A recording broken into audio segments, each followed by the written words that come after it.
ఇది ఒక సాహస కథ. పేరు కుందేలు టింకు సాహసం. కుందేలు టింకు సాహసం. ఒక అందమైన అడవిలో టింకు అనే ఒక చిన్న కుందేలు ఉండేది.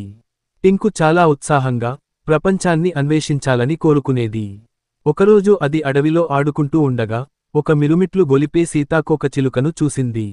దాని వెనకాల పరిగెడుతూ టింకు అడవిలోకి మరింత లోతుగా వెళ్ళిపోయింది. అకస్మాత్తుగా అది ఒక పెద్ద రంగుల పుట్టను చూసింది. పుట్టలోపలికి వెళ్లాలని కుతూహలం కలిగింది. పుట్టలోపల ఒక చిన్న చీకటి సొరంగం ఉంది. టింకు భయపడకుండా ముందుకు సాగింది. సొరంగం చివరలో ఒక పెద్ద గుహ ఉంది.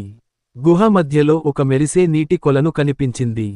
కొలను దగ్గరకు వెళ్లగానే ఒక అందమైన మెరిసే చేప నీటిలోంచి బయటికి వచ్చి టింకుతో మాట్లాడింది.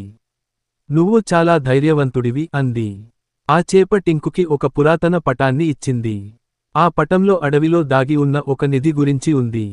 టింకు సంతోషంగా పటాన్ని తీసుకుని తన నిధి అన్వేషణను ప్రారంభించింది. ముందుగా అది ఒక ఎత్తైన కొండపైకి వెళ్ళింది.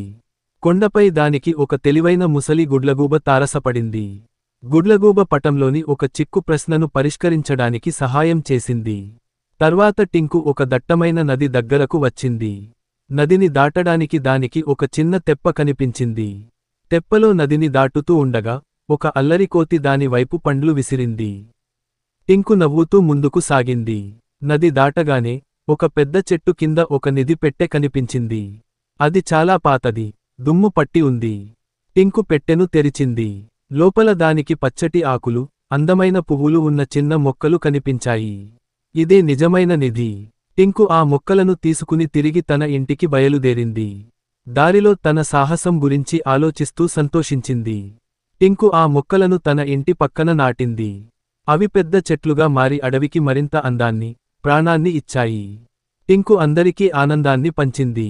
నీతి, సాహసం, ధైర్యం మరియు మంచి ఉద్దేశ్యంతో కూడిన అన్వేషణలు మనకు మరియు ఇతరులకు ఆనందాన్ని, ప్రయోజనాన్ని చేకూరుస్తాయి.